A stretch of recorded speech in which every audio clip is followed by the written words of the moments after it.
मैं तो यही कह रहा हूँ कि भी डर और निर्भयता लालू जी भी कब छोड़े पद, जब जेल जाने लगे तब न छोड़े। और आज भी जो लोग आरोपी हैं, बेल पर हैं, तो वो तो सीना तान कर हैं। तो सीना तान करके रहने से नहीं होता, जनता भी चीजों को देख रही है ना। बिहार में नई गठबंधन की सरकार बन चुकी है। विभागों का बंटवारा हुआ, जिसके बाद कई सारे नए विवाद भी उभर कर आए, जिसमें सुशील कुमार एक ऐसा नाम है जो हमेशा से ही सरकार बनने के बाद उन पर हमलावर रहा है। बता दें, सुशील कुमार बिहार के पूर्व उप मुख्यमंत्री भी रहे हैं, जिसके बाद अब वो एक बार फिर हमलावर सरकार पर हुए हैं। नीतीश और तेजस्वी को लेकर उन्होंने बड़ा बयान दे दिया है। उन्होंने घोटाले और वसूली को लेकर बड़ी बातें कही हैं। बिहार में जो नई सरकार बनी है गठबंधन की, उस पर आप एक बार ये बयान सुनिए कि नीतीश कुमार की नीति गलत थी चावल मिलों के संबंध में और वे उसे बदलवाएंगे। मैं केवल ये जानना चाहता हूं कि क्या नीतीश कुमार लालू प्रसाद एवं जगदानंद सिंह के दबाव में अपनी नीति में बदलाव कर क्या सुधाकर सिंह को राहत देंगे? और मित्रों, इस पूरे मामले में सहकारिता विभाग की भी एक बहुत बड़ी भूमिका है। और वर्तमान में सहकारिता विभाग के जो मंत्री, आप सब जानते हैं कि बाहुबली विधायक सुरेंद्र यादव के पास वो विभाग है। अब नीतीश जी को यह जवाब देना है कि जिस मंत्री पर राज्य सरकार का 12 करोड़ का बकाया है, क्या उसे मंत्री बनाना या मंत्री बनाए रखना उचित होगा? तो मित्रों, ये मेरे सवाल हैं बिहार के मुख्यमंत्री से, और सवाल है सुधाकर सिंह जो जगता बाबू के बेटे हैं। राष्ट्रीय अध्यक्ष ने अपने दोनों बेटों को मंत्री बनवा लिया और प्रदेश अध्यक्ष ने अपने तीसरे बेटे को मंत्री बनवा लिया। मित्रों, एक और कागज है इससे डॉक्यूमेंट के साथ कि राज्य खाद्य निगम कैमूर भभुआ, और जो उन्होंने थानाध्यक्ष रामगढ़ जिला कैमूर को लिखा है, मैं उसके केवल ऑपरेटिव पार्ट को पढ़ देता हूं, आपको भी मिला हुआ है। 2 अलग अलग एफआईआर हुआ, ये मैं एक एफआईआर पढ़ रहा हूं। इस प्रकार श्री सुधाकर सिंह द्वारा राज्य सरकार की संपत्ति जिसका मूल्य 6,69,52,134 रुपया गबन कर लिया गया है। एक दूसरा और है जिसके अंदर वो कह रहे हैं कि ये दूसरी मिल का मामला जिसमें 4,61,00,000, मैंने दोनों को जोड़कर 5,31,00,000 आपको बताया है। अतः अनुरोध है कि श्री सुधाकर सिंह मैसर सुधाकर राइस मिल के द्वारा कुल इतना चावल भारतीय खाद्य निगम द्वारा निर्धारित मूल्य के दर से कुल इतना करोड़ रुपए का इनके द्वारा गबन किया गया है, जो राज्य सरकार की संपत्ति है, का गबन करते हुए इनके द्वारा आपराधिक कार्य किया गया है। अतः उपयुक्त राज्य सरकार की संपत्ति को इनके द्वारा बेचकर गबन करने के आरोप में इनके विरुद्ध प्राथमिकी दर्ज करने की कृपा की जाए। इसलिए मित्रों, एक राज्य सरकार में एक ऐसा व्यक्ति मंत्री बना हुआ है जिस पर ब्याज सहित ब्याज सरकार का 12 करोड़ का बकाया है, जिसने स्टेट फूड कॉरपोरेशन ने उनको धान दिया, उसको कूट कर चावल जमा करना था, उन्होंने चावल जमा नहीं किया, और जब चावल जमा नहीं किया तो उन पर 2 एफआईआर दर्ज हुआ और 5,31,00,000 रुपए से ज्यादा का राज्य खाद्य निगम का उनके ऊपर बकाया है। उनको इस आरोप में जेल जाना पड़ा।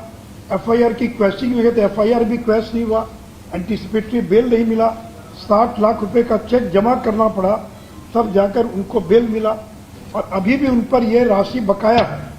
सुप्रीम कोर्ट ने कोई ये नहीं कहा कि आपको राशि नहीं देना है, यानी कानून में वसूली की कई प्रक्रिया है। एक पीडीआर एक्ट है, तो ये कोर्ट में गए कि पीडीआर एक्ट के तहत वसूली नहीं की जा सकती। तो वसूली का तरीका क्या हो, केवल इसको लेकर विवाद है। ये कोई विवाद नहीं कि बकाया है कि नहीं है, इनको नहीं देना है, या कोर्ट ने ये नहीं कहा कि इनको पैसा नहीं जमा करना है। इनको 5,31,00,000 रुपया जमा करना, और अगर 10 साल का ब्याज जोड़ ले, ये राशि बढ़कर लगभग 12 करोड़ रुपये से ज्यादा की होती है। और चूंकि जगता बाबू के बेटे हैं और राष्ट्रीय जनता दल में एक सुप्रीमो हैं, लालू जी दूसरे सुप्रीमो हैं, जगता बाबू दोनों के बेटे मंत्री हैं, तो मुझे डर है इस बात का, और जिसका जिक्र भी किया अपने प्रेस वार्ता में सुधाकर जी ने, कि सरकार की प्रोक्योरमेंट की नीति गलत है, मैं उसको ठीक करवाऊंगा। तो मुझे डर है कि कहीं लालू जी और जगताप बाबू के दबाव में बिहार सरकार अपनी नीति में बदलाव कर कहीं सुधाकर सिंह और ऐसे लोगों को राहत देने का काम तो नहीं करेगी। और इसलिए जिस व्यक्ति पर राज्य सरकार का 12 करोड़ का बकाया है, उनको तो चाहिए था कि पैसा जमा कर दे। बहुत सारे लोगों ने पैसा जमा कर दिया, लेकिन उन्होंने पैसा जमा नहीं किया, तकनीकी आधार पर मुकदमा लड़ रहे हैं। तो ऐसे व्यक्ति को मंत्री पद पर बने रहने का अधिकार नहीं है। इसलिए मैं माननीय मुख्यमंत्री जी से आग्रह करूंगा कि जिन पर 12 करोड़ से ज्यादा का बकाया है और वह भी कृषि विभाग जैसा महत्वपूर्ण विभाग का जिम्मा आपने सौंपा है, तो ऐसे व्यक्ति को अविलंब मंत्रिमंडल से बर्खास्त किया जाना चाहिए। मित्रों, इस विषय पर कोई प्रश्न होगा तो मैं जवाब दे सकता हूँ। इसके अलावा कोई और विषय होगा तो फिर अलग से हम लोग अलग से बात करेंगे। केवल सुधाकर सिंह और इससे जुड़ा जो मामला है, इसके बारे में कोई अगर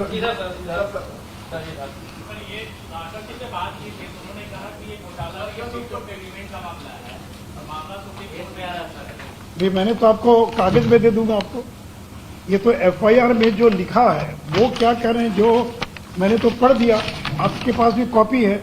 जिला प्रबंधक राज्य खाद्य निगम कैमूर भभुआ ने थाना अध्यक्ष रामगढ़ जिला कैमूर को जो पत्र लिखा है और जिसके आधार पर एफआईआर दर्ज हुआ और अपने एफिडेविट में उन्होंने सेक्शन का जिक्र किया 420, और मैंने तो आपको पढ़ दिया कि इनके द्वारा गबन किया गया है, जो कि राज्य सरकार की संपत्ति। तो इनका ना कहना है, लेकिन राज्य सरकार जिसके आज वो मंत्री, उसका क्या कहना है?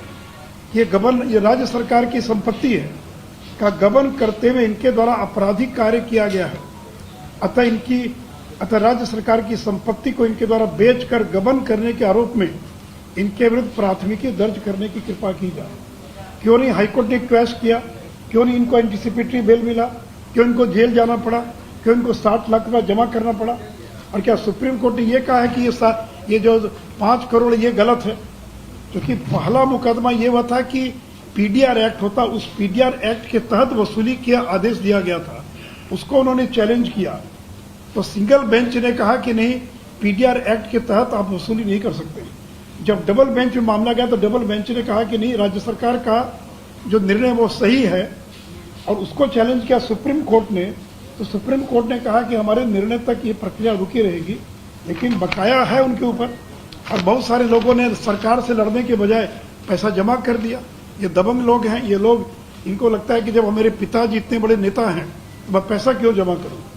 तो इसलिए मित्रों, ये पैसा उन पर बकाया है और इस पैसे को न किसी कोर्ट ने न तो माफ किया है, न किसी कोर्ट ने कहा कि ये पैसा गलत है। क्योंकि आपको चावल जमा करना, तो आपने चावल जमा नहीं किया, और चावल नहीं जमा किया तो उसकी जो राशि है वह वसूलने का मामला है। अब वसूलने का तरीका क्या, उसको लेकर प्रक्रियात्मक विवाद है, लेकिन इस पर कोई विवाद नहीं कि उनके पास 5 करोड़ 31 लाख रुपए का बकाया है। इस पर किसी प्रकार का कोई विवाद नहीं है।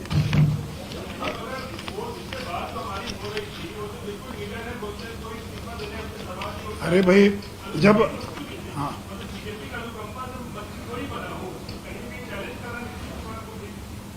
अरे मैं तो यही कह रहा हूं कि भाई डर और निर्भयता, लालू जी भी कब छोड़े पद, जब जेल जाने लगे तब न छोड़े।